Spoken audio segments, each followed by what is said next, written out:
नमस्कार, मेरे चैनल पर आपका स्वागत है। यहाँ पर देखिए क्षेत्रमिति का महत्वपूर्ण सूत्र यहाँ पर लिखे मेरे भाई वृत्त, ठीक है। यानी वृत्त से संबंधित हम इस वीडियो में पूरी जानकारी प्राप्त कर लेंगे, ठीक है। यहाँ पर सबसे पहले लिखे हैं वृत्त किसे कहते हैं, मतलब वृत्त क्या होता है। इसका पहले परिभाषा जान लीजिए। वह आकृति जो एक गतिमान बिंदु, ठीक है, वह आकृति जो एक गतिमान बिंदु पथ के चारों ओर एक निश्चित दूरी पर चलता है वृत्त कहलाती है, ठीक है। समझ गए। स्थिर बिंदु को वृत्त का केंद्र कहते हैं। अब इस फिगर में समझिए, ये जो स्थिर बिंदु है यहाँ पर ओ, ये क्या है, वृत्त का केंद्र है, ठीक है। और ए से बी की जो दूरी है यहाँ से यहाँ तक, ठीक है, ये क्या है, वृत्त का व्यास है। ए बी को हम क्या बोलते हैं, वृत्त का व्यास।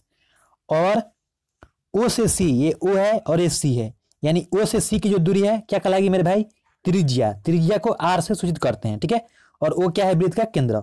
देखिए वृत्त छोटा हो या बड़ा हो, उसमें व्यास, त्रिज्या और केंद्र होता है। यहाँ पे एक छोटा वृत्त बनाए हैं, इसमें भी व्यास, त्रिज्या और केंद्र होगा। समझ गए। चलिए अब यहाँ पे जानते हैं व्यास किसे कहते हैं और त्रिज्या किसे कहते हैं।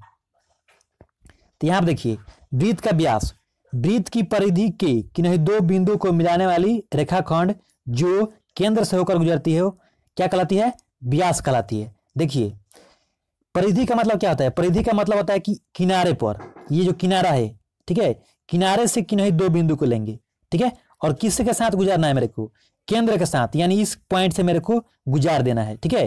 तो क्या बनेगी, व्यास बन जाएगी। यानी पूरा लंबाई यहां से यहां तक केंद्र से होते हुए, ठीक है, क्या कहलाता है, व्यास कहलाता है, ठीक है। और आधा लंबाई यहां से यहां तक, यहां से यहां तक मेरे भाई, ठीक है, क्या कहलाता है, वृत्त की त्रिज्या। समझ गए। वृत्त में अनंत व्यास होते हैं और वृत्त में अनंत त्रिज्या खींची जा सकती है, ठीक है। त्रिज्या समझिए, वृत्त के केंद्र से वृत्त के किन्हीं दो बिंदुओं को मिलाने वाली रेखाखंड जो केंद्र से होकर गुजरती है क्या कहलाती है, यहां पर त्रिज्या कहलाती है। थोड़ा सा व्यास लिख दिए हैं मेरे भाई, समझिएगा, त्रिज्या कहलाती है, ठीक है। व्यास और त्रिज्या आप समझ गए होंगे। अब चलिए, एक वृत्त में अनेक त्रिज्याएं खींची जा सकती है। यहाँ पर लिखे हैं एक वृत्त में अनेक त्रिज्याएं खींची जा सकती है, एक वृत्त में अनेक व्यास खींची जा सकती है, यानी वृत्त और व्यास अनेक होते हैं, ठीक है। पाई का मतलब समझिए, पाई क्या है, ग्रीक, मतलब ग्रीक चिन्ह है, ठीक है। वृत्त की परिधि और उसके व्यास का जो अनुपात हो, देखिए वृत्त की परिधि और व्यास का जो अनुपात होता है, ठीक है, जो सदैव क्या होता है, अचर। अचर का मतलब क्या है, कांस्टेंट, ठीक है। उसे हम क्या बोलते हैं मेरे भाई, पाई। यानी पाई बराबर क्या होता है, पाई बराबर होता है वृत्त की परिधि बटा में वृत्त का व्यास। और पाई के मान होता है 3.1416 डैश डैश डैश करते निकलते जाता है, या 22/7 दो मान होता है, आप 22/7 रखिए, या 3.14, ठीक है। पाई का मान सर्वप्रथम भारतीय गणितज्ञ आर्यभट्ट ने पाई का मान 4 अंकों तक निकाला था।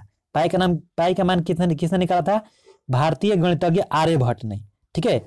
इसको भी समझ लिया मेरे भाई। अब जान लेते हैं इसमें फॉर्मूला, वृत्त में क्या क्या फॉर्मूला होती है। तो पाई बराबर होता है वृत्त की परिधि बटा में वृत्त का व्यास, समझ गए। दूसरा होता है वृत्त की त्रिज्या। वृत्त की अगर त्रिज्या निकालना हो, व्यास का मान दिया हो, तो व्यास में 2 से भाग कर देते हैं तो वृत्त की त्रिज्या निकल जाती है। वृत्त का व्यास कैसे निकालेंगे, वृत्त का व्यास निकालने के लिए त्रिज्या में 2 से गुणा कर देंगे, यानी त्रिज्या को 2 गुना कर देंगे तो व्यास वृत्त का हो जाएगा, ठीक है। वृत्त की परिधि क्या होती है, वृत्त की परिधि होती है 2πr या πd, ठीक है। यानी 2r को d बोलते हैं। तो यहाँ पर एक और फॉर्मूला बना है πd।